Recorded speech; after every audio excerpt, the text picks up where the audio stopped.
పార్టీకి ఒక గుణపాఠం, ఇటు ప్రజల్లోనూ ఒక నమ్మకం రాదేమో కదా. ఇప్పుడు మీరు కూడా ఇనుంటారు వెంకటకృష్ణ గారు, ఒక సామెత ఉండేది, కొండమల్లయ్య గట్టు మీద కుంటి ఆయన కూర్చొని నేను కిందకు వస్తున్నాను నీ సంగతి తేలుస్తానంటా ఉంటాడని. ఇది మా దగ్గర ఇక్కడ చెప్పేవాళ్ళు. అంటే అది నిజంగా ఉన్నాడో లేడో కూడా తెలియదు, కానీ కొండమల్లయ్య గట్టు వెళ్ళేవాళ్ళు అందరూ నేను వచ్చానంటే ఊరుకొని తమాషాగా ఉంది, కొండ దిగి వచ్చానంటే ఊరుకొని అనేవాడు అంట ఒక కుంటి ఆయన. అట్లా ఇది వీళ్ళు దిగేది లేదు. ఇప్పుడు అట్లాగే వీళ్ళు మాట్లాడేటువంటి మాటలు అంటే చిన్నప్పుడు మా తాత కూడా ఒకటి చెప్పేవాడు, ఒక రోజు ఎప్పుడో రే ఓటుకొండ పగలు కొడతావా అంటే ఆ పగలు కొడతానన్న అంటే ఎప్పుడు అనబాకరా ఓటుకొండలు పగలు కొట్టేవాడు అంటారని పల్లెటూరులో చెప్పుకుంటారు. అది కనీసం ఆ విఘ్నత అన్న వీళ్ళకు ఉండాలి.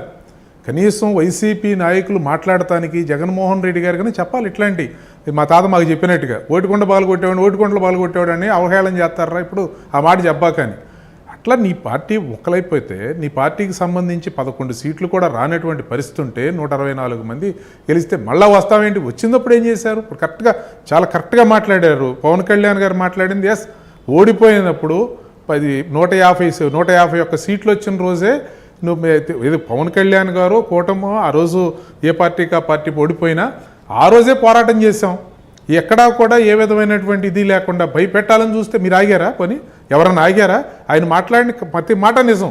రాజకీయాల్లో నేను కూడా చెప్పేవాడిని వెంకటకృష్ణ గారు చాలాసార్లు మీ డిబేట్లో కూర్చున్నప్పుడు కూడా, భయపడేవాళ్ళు రాజకీయాల్లోకి ఎందుకు వస్తారు సార్? ఇప్పుడు అంటే ఎవరు కొత్తగా వచ్చిన వ్యాపారస్తులు లేదా కొత్తగా వచ్చిన వాళ్ళు ఎవరైనా భయపడి అమ్మో అని చెప్పి వెళ్ళిపోతారో లేదా పార్టీలు మారిపోతారేమో, కానీ రాజకీయాల్లో ఉన్నాడు మేము 35 ఏళ్ళ నుంచి ఉన్నాం. ఎవరికైనా భయపడతామా? భయపడే లెక్కన మీరు జర్నలిస్ట్గా ఉన్నారు, ఏమైనా భయపడతారా మీరు? ఎవరిని ఎంతమంది భయపెట్టారు? ఎన్ని రకాలైన కేసుల్లో మీరు లోనికి వెళ్ళి వచ్చారు? అంటే ఇవన్నీ నేను చెప్పేది అదే, ఆ అవగాహన కల్పించుకోవాలి. ఏదో ఊరినే కత్తినో పిన్మీస్నో లేదంటే దీన్నో చూపించి బ్లేడ్నో చూపించి భయపెట్టేద్దాం, బ్లేడ్ బ్యాచ్నో లేదంటే గంజాయి బ్యాచ్నో లేదంటే 2 కత్తులు పుచ్చుకునో 2 పోస్టర్లు పెట్టుకునో భయపెట్టేద్దాం అనుకుంటే, కాకపోతే ఇక్కడ మేము మాట్లాడుకునేది ఎస్ మీరు చెప్పింది కరెక్ట్. మా అందరి బాధ ఏంటంటే వాళ్ళని ఎదుర్కోవడం గురించి వాళ్ళ అంశం గురించి ఇక్కడ చర్చే కాదు, కానీ ఈ విధమైనటువంటి కలుషిత వాతావరణం ఉందేమో అనేటువంటి భావన కనుక బయట ప్రపంచానికి కలిగితే రాష్ట్ర అభివృద్ధికి ఆటంకం కలుగుద్ది. అది ఇక్కడ మేము చెప్పుకునేది. అరే అక్కడికి వెళ్తే కత్తులతో కోస్తారంటారా, రప్ప కోస్తామని చెప్పి బ్యానర్లు వేసుకున్నారు పోస్టర్లు వేసుకుంటున్నారంటారా అంటే అది కొంచెం ఆ భావంతో మాట్లాడాల్సి వస్తుంది. వాళ్ళు వచ్చేది కాదు. ఇప్పుడు తెలుస్తూ ఉంది కదా సార్, అసలు లీడర్లు ఎక్కడున్నారు? ఇప్పుడు మనం పదే చెప్పాం, బూతులు తిడుతున్న మంత్రుల గురించి మాట్లాడాం, చంద్రబాబు నాయుడు గారి ఇంటి మీదకి వెళ్ళినటువంటి వ్యక్తుల గురించి మాట్లాడాం. ఇదే టీవీల్లో మాట్లాడేటప్పుడు గొంతులు కోస్తాం నాలుకలు కోస్తాం అని బూతులు మాట్లాడే వాళ్ళ గురించి నేను కూడా చర్చలో పాల్గొన్నప్పుడు కొంతమంది సౌమ్యంగా మాట్లాడబాకండి నేను చెప్పాను.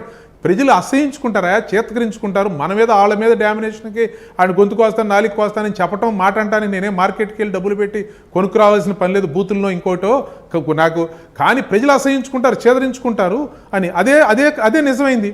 5 ఏళ్ళు 4 ఏళ్ళు 3 ఏళ్ళు పిచ్చి మాటలన్నీ మాట్లాడారు. అవకాశం వచ్చింది కాబట్టి టీవీలోనూ మైక్ పెట్టిన వాళ్ళ దగ్గరల్లా మాట్లాడారు. ఇవాళ వాళ్ళ మొహాలు చూసే పరిస్థితి లేదు.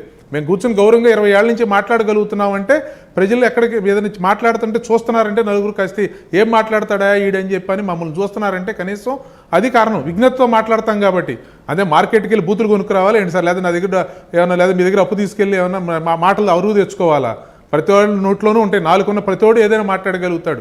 మనం మాట్లాడే మాట కరెక్ట్గా ఉందా లేదా అని. ఇప్పుడు పవన్ కళ్యాణ్ గారు చూడండి, మాట్లాడి 4 మాటలు మీరు ప్లే చేసి ఎంత అద్భుతమైన మాటలు. స్పష్టంగా పార్టీ కేడర్ 3 పార్టీల కేడర్కి మేము కలిసి ఉంటున్నాం, మీరు అనవసరమైన వివాదం పెట్టుకోవద్దు, మమ్మల్ని ఈ రాష్ట్ర ప్రయోజనాల కోసం మేము ఉన్నాం. అట్లాగే మేము పిచ్చోళ్ళమా ఏంటి, మేము సొక్కాలు చూపించుకుంటామా లేదంటే ఉప్పు తీసుకుని మీరు కోస్తూ ఉంటే మేము చూపిస్తూ ఉంటామా అని చెప్పి ఆయన మాట్లాడి, మేము అధికారంలో మీరు అధికారంలో ఉండి మేము లేనప్పుడు ఏమి ఓడిపోయినప్పుడే మేము అన్నీ చేసుకొచ్చిన వాళ్ళం, మీరు వాళ్ళు ఏం మాట్లాడతారు అనే మాట చాలా కరెక్ట్గా appropriate word, that's more than sufficient. ఇంకా దాన్ని మించినటువంటి మాట ఇంకా మాట్లాడటానికి కూడా లేదు మా అందరికీ. ఎందుకంటే చాలా కరెక్ట్గా చెప్పే, ఎందుకంటే మీ 5 సంవత్సరాలు మీరు అధికారంలో ఉండి మీరు మమ్మల్ని ఆ రోజే ఎదుర్కొనే పరిస్థితి. జైల్లో పెట్టారు చంద్రబాబు నాయుడు గారిని, నానా ఇబ్బందులు పెట్టారు, యాసంకాలం పెట్టారు, ఆయనకి అన్ని రకాలుగా చూశారు. ఎవరో కూడా ఏలెత్తి చూపించినటువంటి నాయకుడిని ఎవరు భయపడ్డారు? ఇదే పవన్ కళ్యాణ్ గారు నన్ను పెట్టండి మీకు దమ్ముంటాయని చెప్పి సవాలు విసిరారు, మీరు ఆ రోజే భయపడ్డారు. ఏంటంటే ఊరినే అధికారులు బెదిరించడానికి లేదా ఇట్లాంటివి చేయటం వల్ల ఎస్ 1-2% అంగీకరిస్తాను. ఏంటంటే అది ఇదే పెట్టుబడులు పెట్టేవాళ్ళను వాళ్ళు నమ్మించడానికో లేదా ఇబ్బంది ఏమైనా వస్తుందేమో ఒక రూమర్ లాంటి ఎవరన్నా మాట్లాడేటప్పుడు ఎందుకులే జాగ్రత్తగా ఉండాలని భావన వల్ల కొంత ఆలస్యం అవుతుంది కూడా. అంతేగాని అసలు కనీసం ఆయన సమర్థిస్తాడండి ఏ సినిమాలో డైలాగ్ అని ఒక ముఖ్యమంత్రిగా పనిచేసినటువంటి నాయకుడు ఇప్పుడు నా స్థాయి ఎంత సార్, చాలా చిన్న స్థాయి. ఒక నాయకుడిగా నేనే ముఖ్యమంత్రి చేయలే, మంత్రి చేయలే, ఎమ్మెల్యే చేయలేదు కదా సార్. నేను అనమంటే కూడా ఆ మాట అన్న కదండి. అలా అన్నారా, తల్ల నరకటం ఏంటో, బుద్ధి లేదు, ఎవరా కార్యకర్త అన్న అతన్ని కనుక్కోండి, అతను తప్పు మాట్లాడాడు, బుద్ధి చెప్పండి, కనీసం బుద్ధి చెప్పండి అనే మాట అన్న అంటాం ఎవరైనా సరే. ఎవరైనా తాగి మాట్లాడితే గబుక్కుని ఎవరైనా తాగి మాట్లాడిన మనిషి మాట్లాడాక బుద్ధి చెప్పండి అతనికి అంటాం. అలాంటిది అంటే తప్పు ఏంటనే మాట మాట్లాడి ప్రెస్ ముందు మాట్లాడితే ఇంతకంటే అదేగా చెప్తుంది సార్. అది చూసే భయపడిపోయారు ప్రజలు. అది చూసే అసలు ప్రజాస్వామ్యం ఉందా లేదా అని కంగారు పడిపోయారు. దాన్ని అబ్బాయి పర్లేదు మేమని చెప్పి ఆయన నిరూపించుకునే విధంగానే ఆయన యొక్క మాటలో ఆయన యొక్క ప్రవర్తన ఉంది. కాబట్టి ఇంకా దానికేమి ఇంకొకళ్ళు చేసేది ఏం లేదు సార్. భస్మాసుర హస్తంలాగా ఎవరు దాడి పెట్టుకునేది దానికేం. రాజకీయాల్లో ఎప్పుడో చెప్పారు ఎవరు హత్యలు ఉండవు ఆత్మహత్యలే ఉంటాయి అని చెప్పినటువంటి మాటలు ఎప్పుడైనా నిజమే అవుతాయి. అయితే బాబ్జీ గారు, వైఎస్ఆర్ కాంగ్రెస్ పార్టీని కట్టడి చేయడానికి పార్టీ ఇప్పుడు రాజకీయ కార్యకలాపాలు చేస్తే, ప్రజల తరపున పోరాడితే, ప్రభుత్వాలను నిలదీస్తే ఆ పార్టీని కట్టడి చేయాలనే ఆలోచన ఎవరూ చేయకూడదు. ఎవరైనా, నేనైనా మీరైనా ఇంకొకరైనా చేయకూడదు. అంతవరకు